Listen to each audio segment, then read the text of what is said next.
Donington Park race circuit has been a key part of the British motorsport history since the 1930s. Its museum is also the home to the world's largest collection of Grand Prix cars.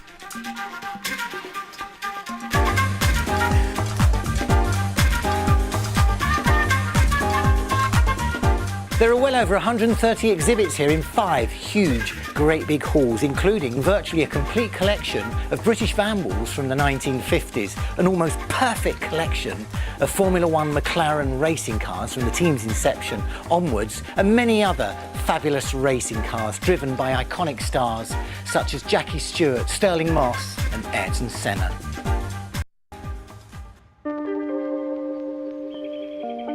This is a highly personal collection which came together because of the determination of one man, the late owner of the circuit, Tom Wheatcroft.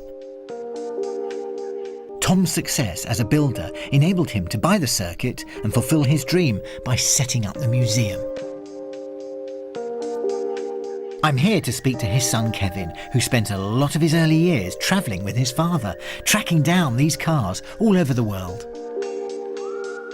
My father discovered motorsport as a hobby as a young child, and once he'd got through World War II and created his business, the first thing he indulged in was to buy cars to form, not necessarily a collection, it was just a small gathering of cars at home, which eventually grew into what we see today. Unbelievable. You must have lots of wonderful early memories of him. And I know he took you on the road buying, didn't he, all over the world? Right from an early age, I spent every minute of the day with him. I mean, I sacrificed school, and I just got on with him. Worth doing, though. Yeah, I mean, we're similar nature, and we're both collectors.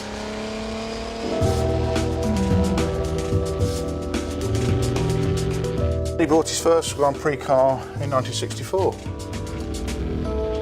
Well, I'd never thought I'd see this. A Ferrari in green. Didn't think it was possible. Well, it was two firsts, really.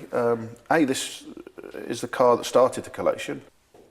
And yes, it was the first Ferrari delivered in green, it being the chosen colour of Tony van der Velde's new formed team, Thinwall Bearing Company. So this was raced by the British team? Raced by a British team, and it was used as the test bed for the later Vanwalls. So this really was the forerunner to the Vanwalls, which we are surrounded by? This is the only collection of complete collection of Vanwalls anywhere in the world. Have you driven this? I have indeed, yeah. Hard to steer? No, not at speed. It actually lightens up. Gets warmer and hotter. Yeah, it's quite a nimble car, and Ferraris were. Very well balanced. It's actually quite a comfortable thing to drive. In 1975, Blue Peter's John Noakes got the story of Tom's first car straight from the horse's mouth. Is there a history behind it? Yes, quite a big history, really. I saw this advertised in a British magazine. So I wrote off. And where was it? In Australia, actually. I wrote off and finished up buying it. And it was advertised as the ex-Peter Whitehead's 1.5 litre 12-cylinder supercharged car. Yeah. Well, when I bought it, it arrived in a packing case, undone it, and to my horror, there was a Chevrolet engine in it, a 5-litre one. You've been conned a bit on that. Oh, I really had. And the engine, actually, was in a speedboat in Australia. Yeah. And worst luck happened for me, it kept winning every race. It won 3 years championships. So I don't know if it were more successful in the boat or in the car. But we finally got it. Yeah.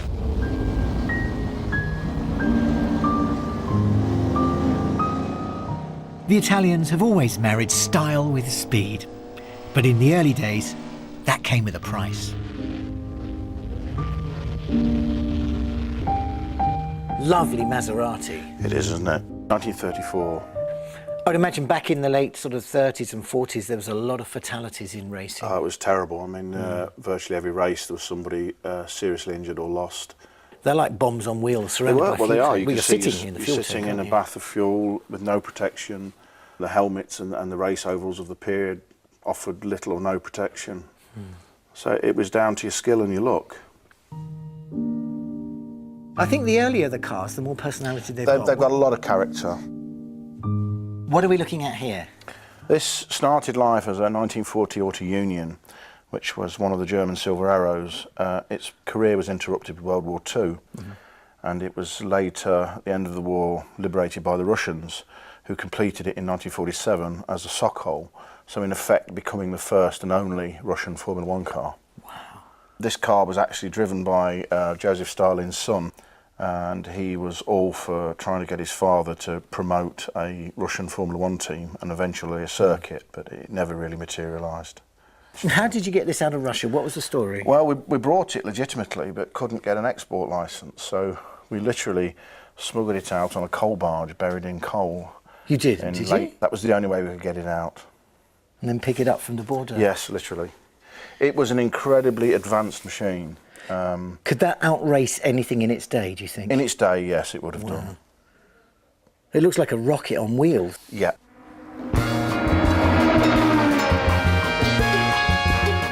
In Monaco in 1963, Stirling Moss shocked the world by winning in a British car.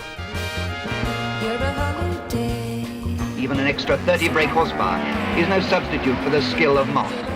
As round and round the classic Monaco circuit, he drives the race of his life.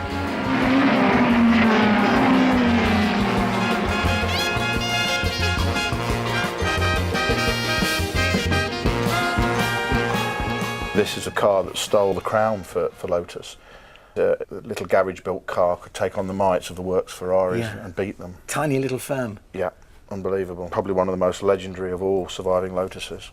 Incredible. Where did you find this? Amazing. This was found in the mid-60s, fairly local to here, on a pig farm. And somebody had run the car after the heyday of Moss, and the car had been altered somewhat, but we collected all the original parts that were scattered around the farm. Absolutely, yeah. You'd think Stirling Moss wouldn't let this out of his sight. No, I think it's probably one of those things he may regret. It looks so light. It is incredibly light. Nothing there, is there? In fact, look, great success. I'm just rocking this with my knee now, and look at that. I'm not even touching that. Well, I'm barely.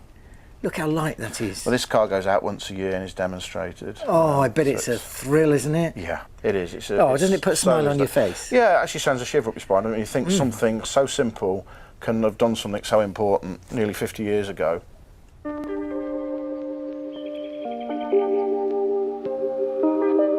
Kevin has really brought some of these stories to life for me. Without Tom Wheatcroft, many of these iconic cars would no longer exist. Father and son have made a lasting contribution to the sport.